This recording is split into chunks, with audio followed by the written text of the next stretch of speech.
I stopped being a nurse on a Tuesday. No dramatic breakdown, no screaming at a doctor, no collapsing in a hospital hallway. I just stopped. Walked out of Metro General at the end of my shift, got in my car, and knew I couldn't go back. 5 years of pediatric nursing, 5 years of sick children, scared parents, impossible hours, life or death decisions, watching kids suffer, watching some of them not make it. I loved nursing, I really did, but it broke something inside me. So I quit, gave 2 weeks' notice. My supervisor understood. She'd seen it before. Burnout. The thing that happens when you care too much for too long. "What will you do?" she asked. "I don't know. Something with kids, but not this." That was 8 months ago. Now I'm a nanny to a 9-year-old girl who, according to her parents, is always sick. Except she's not. But it took me 3 weeks to figure that out. Have you ever watched someone suffer from something invisible? Share your thoughts in the comments. And if you want more stories about children, families, and discovering what's really wrong when everything seems broken, hit that subscribe button and notification bell so you never miss our next story. The job posting was specific. Seeking experienced caregiver for 9-year-old girl with complex medical needs. Must have medical background. Must be available 7 a.m., 7 p.m., Monday, Friday. Competitive salary. Benefits included. I almost didn't apply. Medical needs. That was what I was trying to escape. But the salary was significant. More than I'd made as a nurse, and I told myself, 1 child, just 1. I could handle that. I applied. 2 days later, I had an interview. The Spencer house was in Windermere, gated community. The house was huge, modern, glass and steel, probably 4,000 square feet, manicured lawn, 3-car garage, money, lots of it. Victoria Spencer answered the door. Late 30s, blonde. Put together in that way wealthy women are. Expensive casual clothes, subtle makeup, perfect hair, but tired eyes, anxious energy. "Natalie? Come in, please." The house was beautiful, minimalist, everything white or gray or chrome, art on the walls, floor-to-ceiling windows, the kind of place you see in magazines. Also sterile, cold, like a showroom, not a home. Charles Spencer was in the living room, early 40s, dark hair, suit with no tie. He stood when I entered, shook my hand firmly. "Thank you for coming. Please sit." We sat. Them on one couch, me on a chair across from them. "Tell us about your background," Victoria said. I explained. Nursing degree, 5 years pediatric ICU, why I left, why I wanted to work with children but in a different capacity. Charles nodded approvingly. Medical background is essential. Maeve has complex needs. "Tell me about Maeve," I said. Victoria's expression shifted. Worry. Fear. Maternal anxiety cranked to 11. "She's 9. She's been sick since she was 7. We don't know why. We've seen dozens of specialists. Run every test. Spent." She glanced at Charles. "Hundreds of thousands of dollars trying to figure it out." "What are her symptoms?" "Everything," Victoria said. "Chronic fatigue, stomach problems, headaches. She catches every cold, every flu. She's missed more school than she's attended. She's weak, fragile. We're so scared she'll—" Her voice broke. Charles put a hand on her knee, continued for her.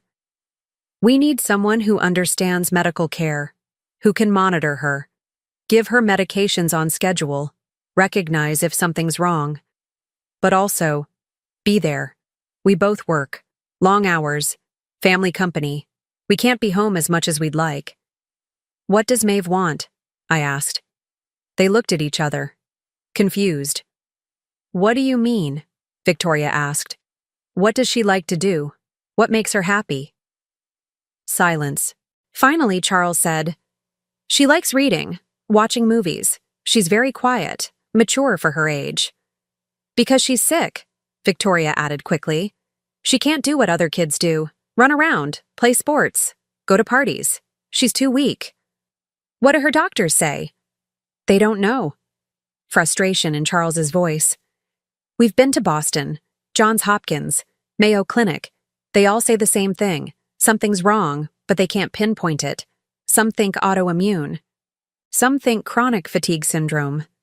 Some think it's psychological. Do you think it's psychological? I asked. Victoria's face hardened. My daughter is not making this up. She's sick, really sick. I wasn't suggesting she's making it up. Psychological doesn't mean fake. It means the mind affects the body. Stress, anxiety, trauma, these can manifest physically. She's 9, Victoria said. What does she have to be stressed about? I didn't answer, but I thought, maybe being treated like she's made of glass. They hired me. I started the following Monday. My first day, I arrived at 6:45 a.m. Victoria was already dressed for work. Black suit, heels, coffee in hand. Maeve's still sleeping. She needs to be up by 7:30. Breakfast at 8. Medications at 8:30. List is on the kitchen counter. She's homeschooled now. Tutor comes at 10. Light lunch at noon. Medications again at 1. Rest time until 3.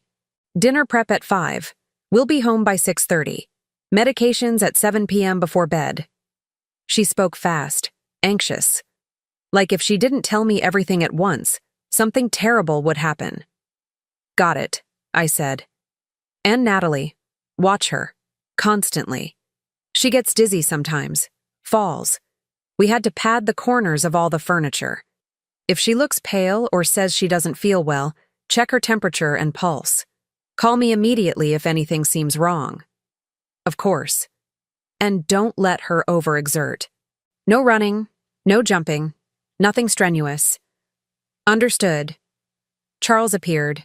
Same suit from the interview, now with a tie, briefcase. Morning, Natalie. Thanks for being here. We'll have our phones on. Call anytime. They left. The house went quiet. I walked upstairs, found Maeve's room. Inside, a twin bed, white furniture, shelves of books, a TV, a desk with schoolwork and monitors, a pulse oximeter on the nightstand, a thermometer, hand sanitizer, medications lined up like a pharmacy. In the bed, a small girl. Pale, dark hair spread on the pillow, thin arms outside the blanket. She looked younger than 9, fragile, like she might break if you touched her wrong. I sat in the chair beside her bed, waited. At 7:30, her eyes opened. Dark eyes. Big. Sad. She saw me. Didn't react, like she was used to strangers in her room. Hi, Maeve. I'm Natalie. I'm going to be taking care of you.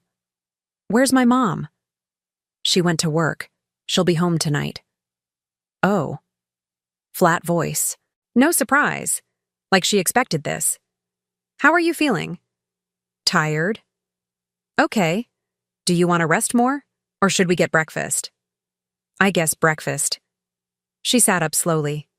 Winced. Like it hurt to move. I helped her out of bed. She was light. Too light for 9. Downstairs, I made oatmeal. Plain. Victoria's note said Maeve had a sensitive stomach. Maeve ate 3 bites. Pushed the bowl away. Not hungry? My stomach hurts. Okay, that's fine. At 8:30, I gave her the medications. 6 pills. Different colors. Different purposes. She took them without complaint. Practiced. Like she'd done this 1,000 times. Then she sat on the couch. Stared at the TV. I sat next to her. What do you want to watch? I don't care. What do you like? Nothing. 9 years old. And nothing made her happy. That's when I knew something was very wrong. But not what her parents thought. The first week, I followed the routine exactly. Medications, rest, tutor. Rest, medications, rest. Maeve was compliant, quiet, obedient. Also, lifeless. She didn't smile, didn't laugh. Barely spoke unless I asked direct questions. She moved like an old woman, slow, careful, like her body might betray her any second. Victoria called twice a day. How is she? Any symptoms? Did she eat? Temperature normal? Charles called once. Everything okay? She's not getting worse? They were terrified, constantly, and Maeve absorbed that terror. I saw it in how she held herself, how she monitored her own body, how she'd stop mid-step and check, am I dizzy? Am I tired? Am I sick? She was always sick because she was always looking for sickness. By the end of the week, I'd reviewed all her medications. 6 prescriptions, low-dose immunosuppressant for suspected autoimmune, antihistamine for allergies, probiotic for gut health, multivitamin melatonin for sleep, anti-nausea medication as needed. I recognized all of them, knew their interactions, knew their side effects. The immunosuppressant was concerning. It would make her more susceptible to infections, which would make her seem sicker, which would confirm she needed the medication. A cycle. The antihistamine caused drowsiness. Combined with melatonin, she'd be exhausted. The anti-nausea medication could cause nausea, if overused. I wasn't a doctor. I couldn't prescribe or unprescribe, but I could observe. And I observed a child being treated for diseases she might not have, being medicated into the very symptoms they were trying to cure. Week 2, I made a decision. I started small. Maeve, do you want to go outside? She looked at me like I'd suggested skydiving. Outside? Yeah, the backyard, fresh air. We could walk around. I don't think I'm supposed to. Why not? I might get tired. Then we'll sit down. Mom says I need to rest. You've been resting all morning. Let's try something different. She hesitated. Then, okay. We went to the backyard. Massive, pool, patio, grass. Maeve walked slowly. I matched her pace. After 5 minutes, she said, I'm tired. That's okay, let's sit. We sat on the grass. She looked uncomfortable, like she wasn't allowed to sit on grass. When was the last time you were outside? I asked. She thought. I don't remember. Do you miss it? Miss what? Being outside, playing, being a kid. She looked at me, really looked. For the first time, I saw something in her eyes. Not sadness, not apathy, longing. I used to play outside, before. Before you got sick?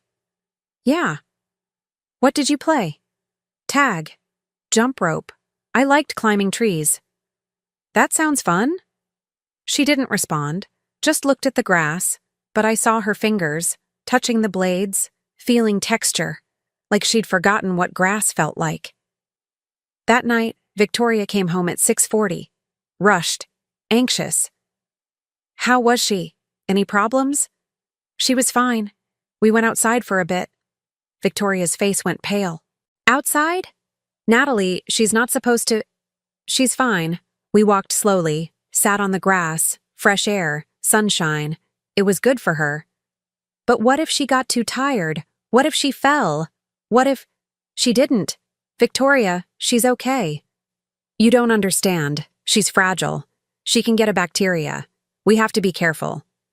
I do understand. I was a pediatric nurse. I've seen fragile. Maeve isn't fragile. She's conditioned. Conditioned?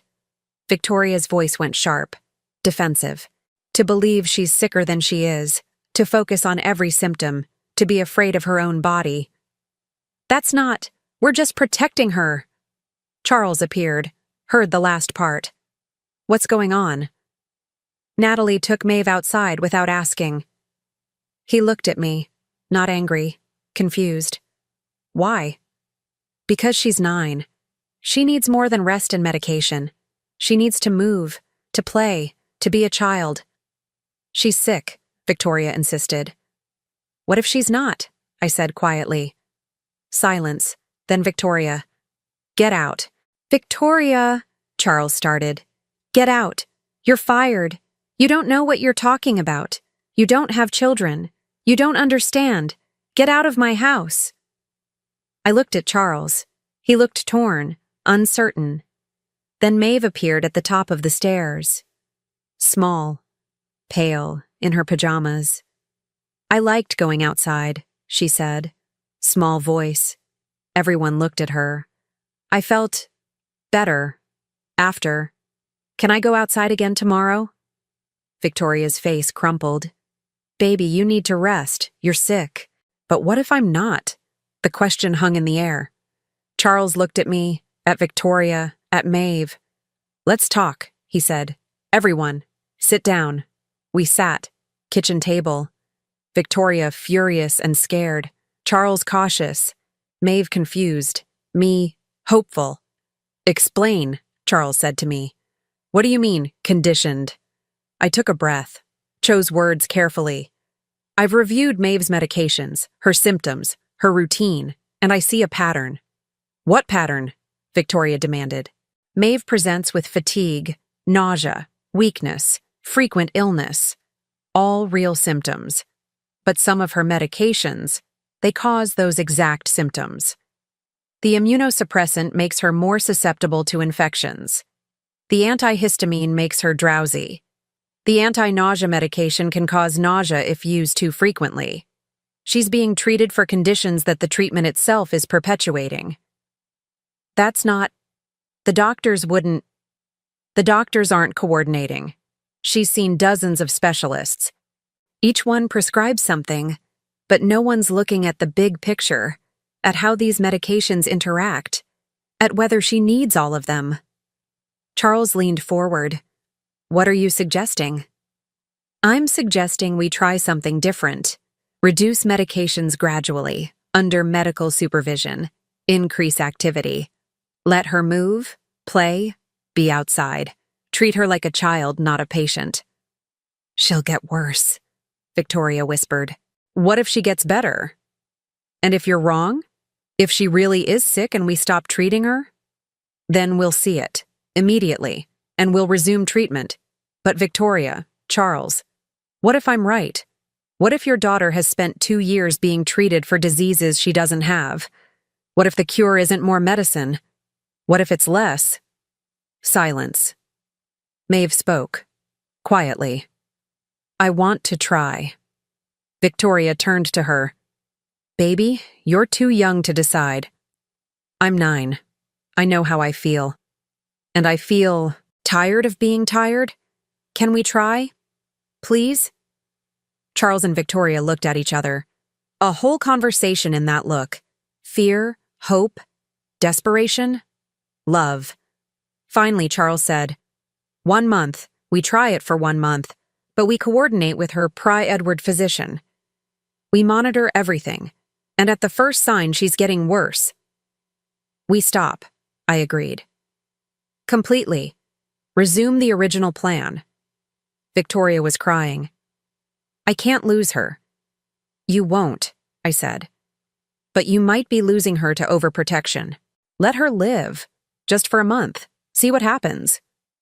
Dr. Edward Monroe was Maeve's primary physician. 50-something. Practical. No nonsense. I liked him immediately. Charles, Victoria, and I met with him the next morning. Maeve stayed home with a temporary sitter. I presented my observations. The medication interactions. The cycle of symptoms. The psychological component. Dr. Monroe listened. Reviewed Maeve's chart. All 18 pages of it. You may be right, he said finally. Victoria's head snapped up. What? She's been over-medicated. I've been saying this for 6 months, but you kept seeking additional opinions, additional specialists, each one adding something. And I admit, I should have pushed back harder, should have coordinated better. So she's not sick? Charles asked. I didn't say that. She has symptoms, real ones. But I think... Dr. Monroe paused, choosing words carefully. I think Maeve has been experiencing a cascade effect. Initial illness, probably a bad virus 2 years ago, led to fatigue. Fatigue led to anxiety. Anxiety led to more symptoms. Parents naturally worried, sought help. Medications were prescribed. Some helped. Some made things worse. More symptoms emerged. More medications prescribed. And here we are. What do we do? Victoria's voice was small, scared. We simplify, reduce medications to essentials only, increase physical activity gradually, treat her like a healthy child and see if her body remembers how to be healthy. And if she gets worse, then we reassess. But Ms. Roberts is correct. This is worth trying. Victoria looked at me, not angry anymore, just terrified of hope. 1 month? She asked. 1 month, I confirmed. Dr. Monroe created a plan. Taper the immunosuppressant over 2 weeks. Discontinue the antihistamine immediately. Keep the probiotic and multivitamin. Use anti-nausea only as truly needed. And increase activity, progressively. Start with walks, Dr. Monroe said. Then light play. If she tolerates it well, consider organized activities. Swimming, dance, whatever she enjoys. She said she used to like sports, I said. Before. Then let's see if she still does. We started simple. Morning walks around the block, 10 minutes. Maeve was nervous. What if I get tired? Then we stop. What if I fall? Then I'll help you up. What if... Maeve. What if you're fine? She didn't have an answer for that. The first walk, she made it 5 minutes before saying she was tired. We sat on a neighbor's wall. Rested. How do you feel? I asked. Tired. But good tired? Good tired is real. It means your body worked. That's healthy. Mom says I shouldn't get tired. Your mom is scared. She loves you so much she's afraid of you suffering. But fear isn't always right. Are you scared? A little, but I'm more hopeful than scared. Why? Because I see a 9-year-old girl who's stronger than anyone's given her credit for. She smiled. First smile I'd seen. By the end of week 1, we were walking 15 minutes, twice a day. Maeve's color improved. Slight pink in her cheeks. She started asking questions. About the neighborhood. About other kids she saw playing. Do you think I could play with them? Maybe. Let's see how you feel first. Victoria monitored everything obsessively, texting me hourly. Temperature? Normal. Appetite? She ate a full breakfast. Energy level? Good. We walked 20 minutes today. That's too much. She asked to go farther. But what if...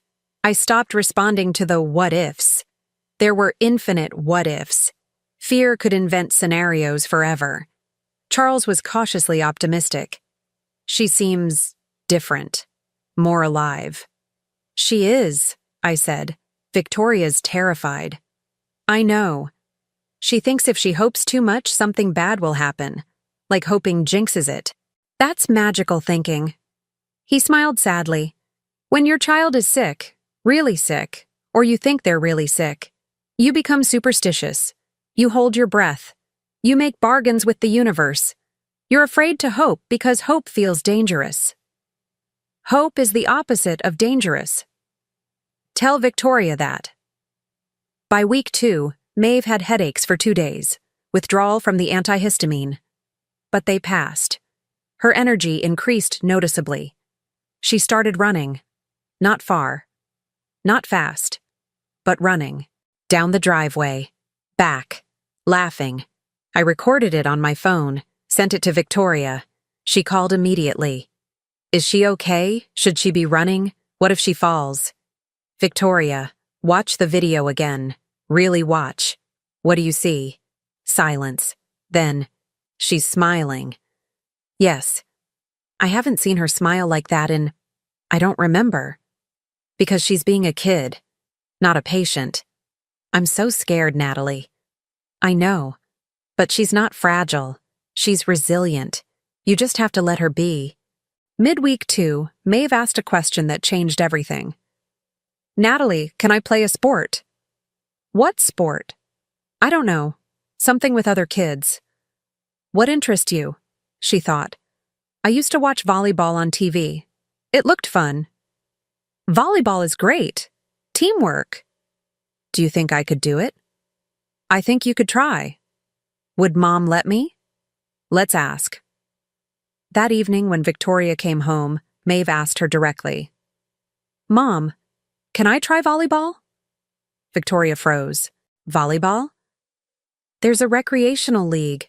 For kids my age. Natalie looked it up. Victoria looked at me. Betrayed. You're encouraging this? She asked. I researched. There's a beginner league, very low-key.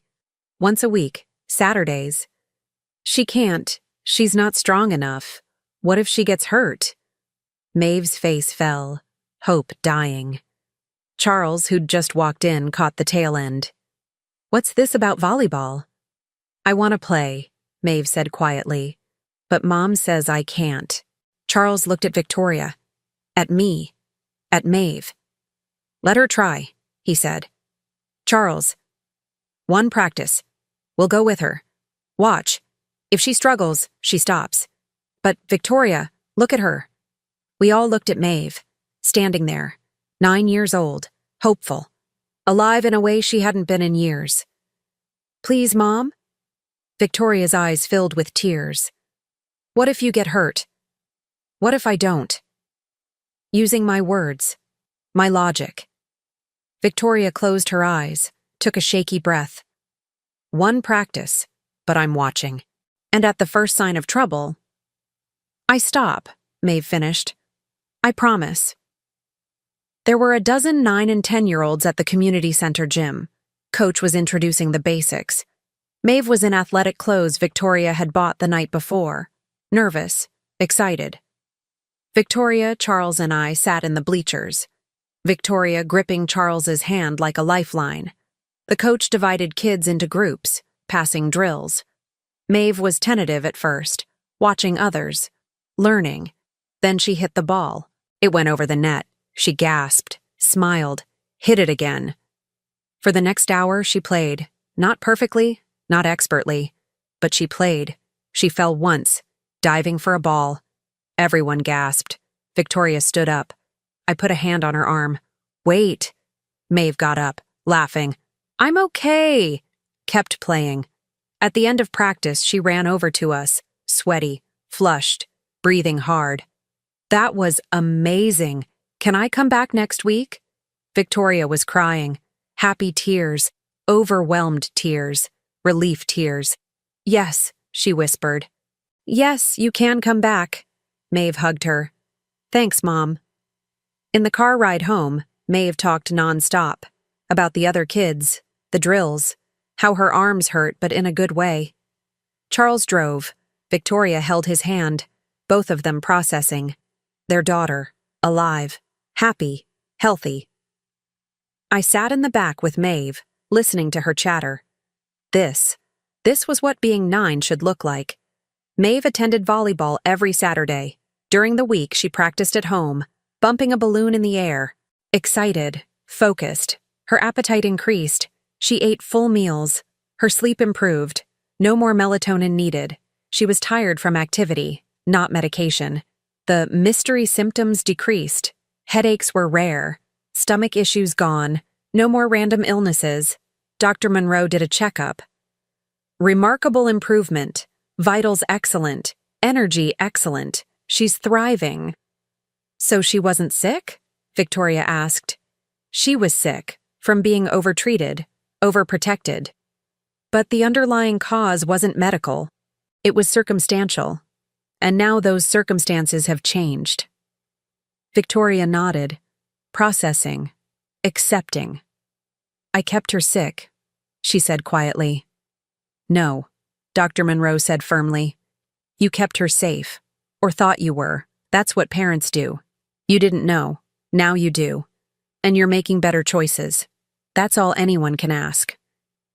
Maeve made a friend, Lily, from volleyball. They exchanged numbers, texted, made plans to practice together. First friend Maeve had in 2 years. Victoria watched them text and laughed. I forgot what this looked like. Normal kid stuff.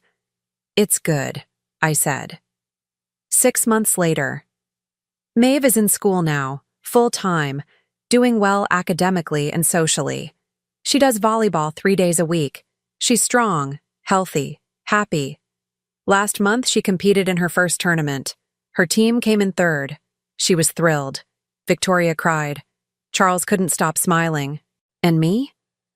I watched this child I'd met 6 months ago, pale, weak, lifeless, do some beautiful attacks. Victoria and I talked last week. Late night, Maeve asleep, Charles working late. We sat in the living room that used to feel sterile. Now it had Maeve's backpack, volleyball trophy, photos from the tournament. It felt like a home. I was killing her, Victoria said quietly. No, you were trying to save her. By wrapping her in bubble wrap, by treating her like glass, by projecting my fears onto her. You were scared. That's understandable. I read about it after you started changing things. Munchausen by proxy, where parents make kids sick for attention. That's not what this was. Isn't it? I kept her sick. Maybe not consciously, but I did. Victoria, you loved her so much you were terrified of losing her. That terror manifested as overprotection. But the moment you realized what was happening, you changed. That takes courage. Or I had no choice because you forced my hand. I gave you information. You made the choice. She smiled, sad but genuine. Thank you for seeing what I couldn't see. Thank you for trusting me. It saved my daughter. Your daughter saved herself. She was just waiting for permission. I still work with the Spencers. Probably will for a while. But I also consult now. Other families. Other children who are mysteriously sick. I help parents see what they can't see through their fear. I help kids remember they're allowed to be strong. And I think about my nursing career. The one I walked away from because it broke me. Maybe I didn't walk away. Maybe I just found a different way to heal. One child at a time. One family at a time. One breakthrough at a time. Maeve Spencer was always sick. Until she wasn't. And now she flies. Have you ever watched someone be overprotected to the point of harm? Which moment hit harder? When Natalie suggested Maeve wasn't as sick as everyone thought, or when Maeve played volleyball for the first time? Share your thoughts, your experiences with overprotective parenting or medical journeys that didn't make sense, in the comments below. If this story about seeing beyond symptoms, giving children permission to be strong, and finding healing in unexpected places moved you, please hit that like button and subscribe for more stories about families, healing, and the courage to question what everyone else accepts. Don't forget to click the notification bell so you never miss our next story. Thanks for watching, and we see you in the next one.